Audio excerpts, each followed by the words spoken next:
Bonjour à toutes et à tous. Avec vous, Mohamed Bilal, professeur de mathématiques. Aujourd'hui, on va faire la 11e partie de fonctions numériques. Dans cette partie, on va continuer de faire la correction d'exercice 12.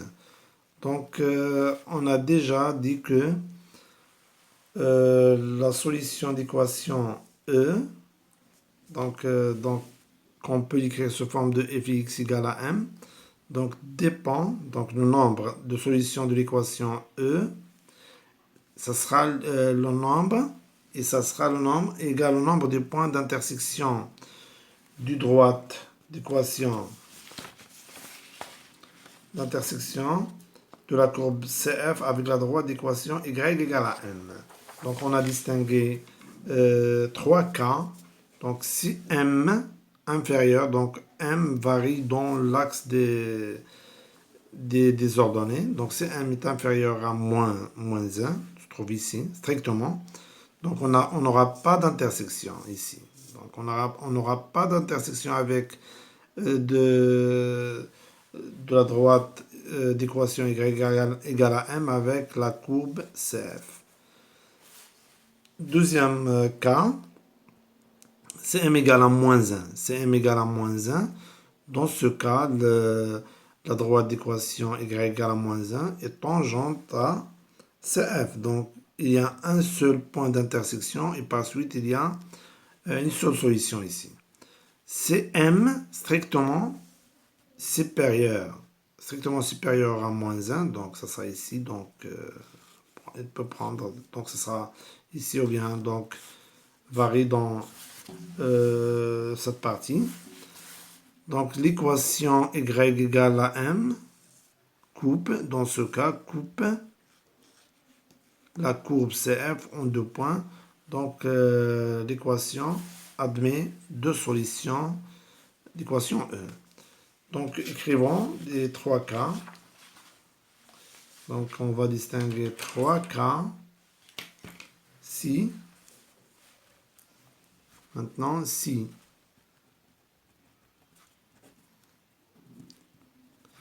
m est inférieur strictement à moins 1, donc alors le nombre des donc alors le nombre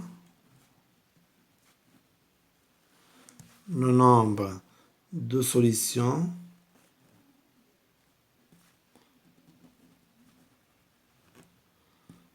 de l'équation E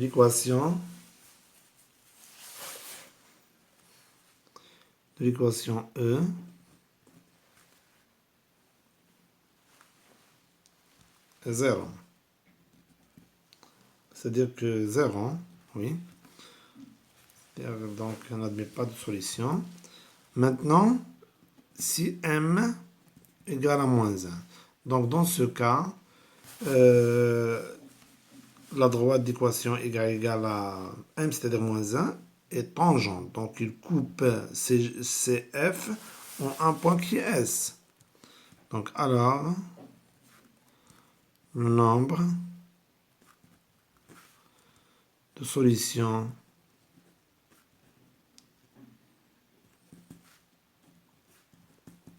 de l'équation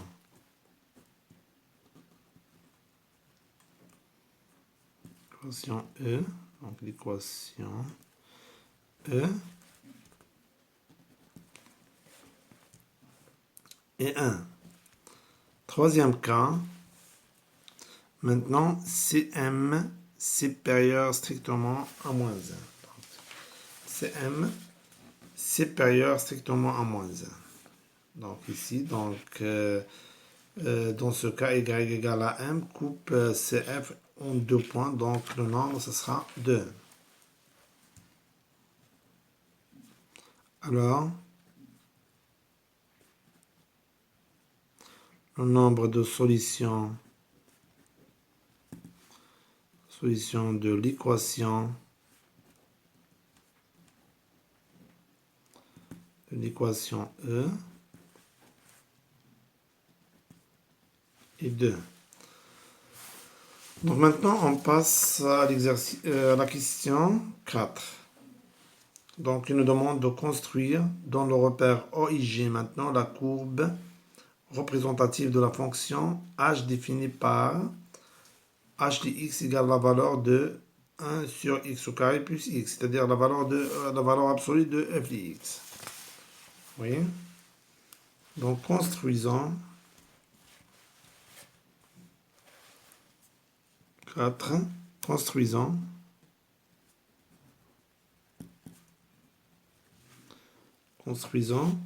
la courbe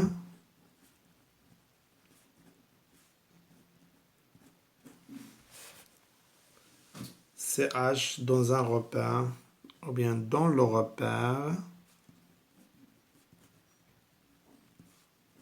OIG. Oui. Donc pour tout x appartient à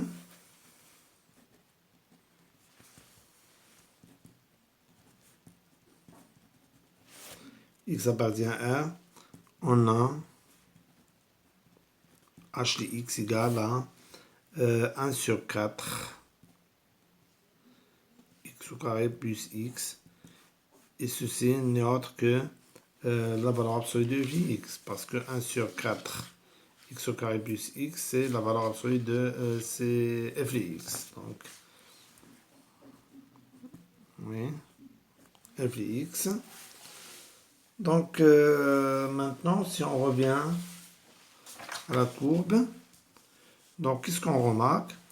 On remarque que dans moins l'infini, donc dans moins l'infini jusqu'à moins 4, donc f de x est toujours positif. Donc si on prend n'importe quelle valeur ici, si on calcule f de x, on trouve que donc si on calcule l'image de n'importe quel nombre qui appartient à moins l'infini 4, on trouve l'image ici. Donc c'est-à-dire qu'il est positif. Aussi sur 0 plus infini. 0 plus infini, si x varie sur 0 plus infini, l'image est toujours positive. Oui.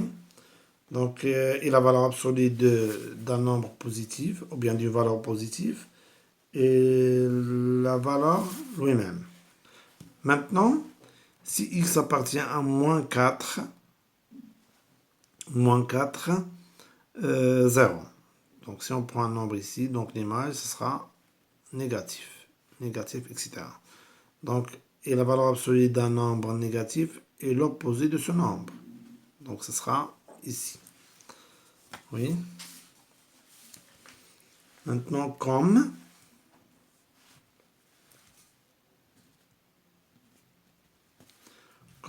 f de x est toujours positif, qu'on a déjà expliqué ça, on va écrire ce qu'on a expliqué. Si x appartient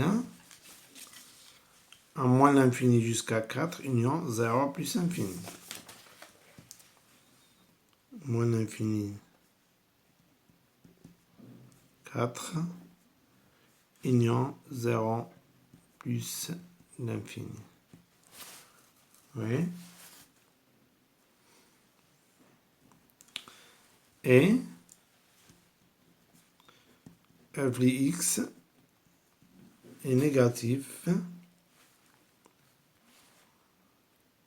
Négatif, si x maintenant appartient à moins 4 jusqu'à 0. Parce que si on prend un nombre ici, l'image, ce sera ici, ce sera négatif. f de x, si x appartient à moins 4, 0. Donc on peut résumer ça en écrivant. Alors, h de x, ce sera égal à f de x. Donc égal à f de x, donc si x, parce que c'est f de x est positif, donc la valeur de f de x, dans ce cas, ce sera f de x. Parce que la valeur absolue d'un nombre positif est un nombre positif. Si x appartient 1 moins l'infini, moins 4, union 0, plus infini. Oui. Et h de x, si x appartient à moins 4, 0, ce sera négatif. Et la valeur absolue d'un nombre négatif égale l'opposé de ce nombre, c'est-à-dire moins f de x. Parce que dans ce cas, f de x sera négatif. Moins 4, 0. Donc h de x coïncide avec f de x sur l'intervalle moins l'infini moins 4 et sur l'intervalle 0 plus infini. Et ça sera dans ce cas, ça sera donc h de x et f de x seront symétriques par rapport à l'axe des abscisses si x appartient à moins 4, 0. Donc, alors, bien donc, CH coïncide avec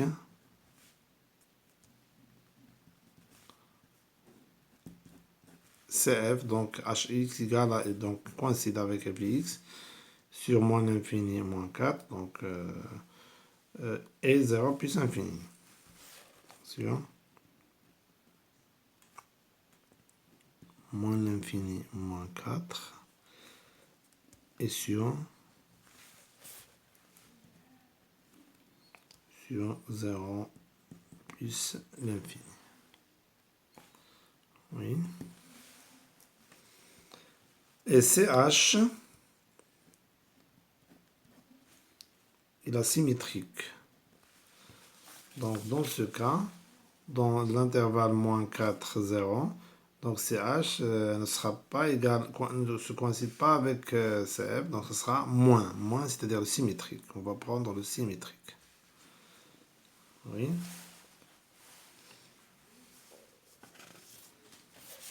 Oui, donc le CH est la symétrique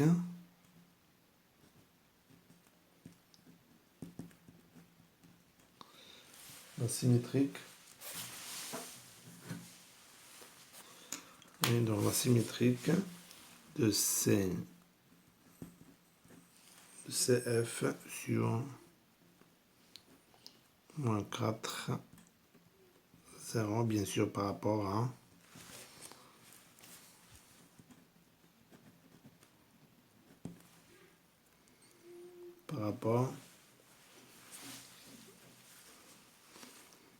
l'axe des abscisses.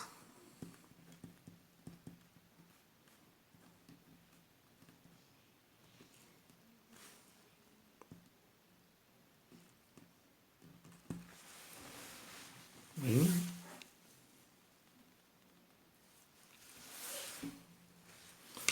Donc maintenant, on va tracer donc CH, donc coïncide ici, donc sur l'intervalle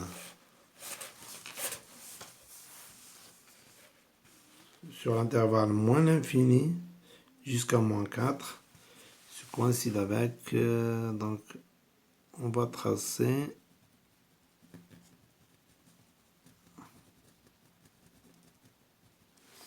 oui, donc on va tracer CH en utilisant la couleur vert. Donc ici, donc ça sera donc moins, ça coïncide ici aussi. Donc ici, avec la courbe de F, comme ça. Mais ici, ça sera la symétrique de CF par rapport à l'axe des abscisses.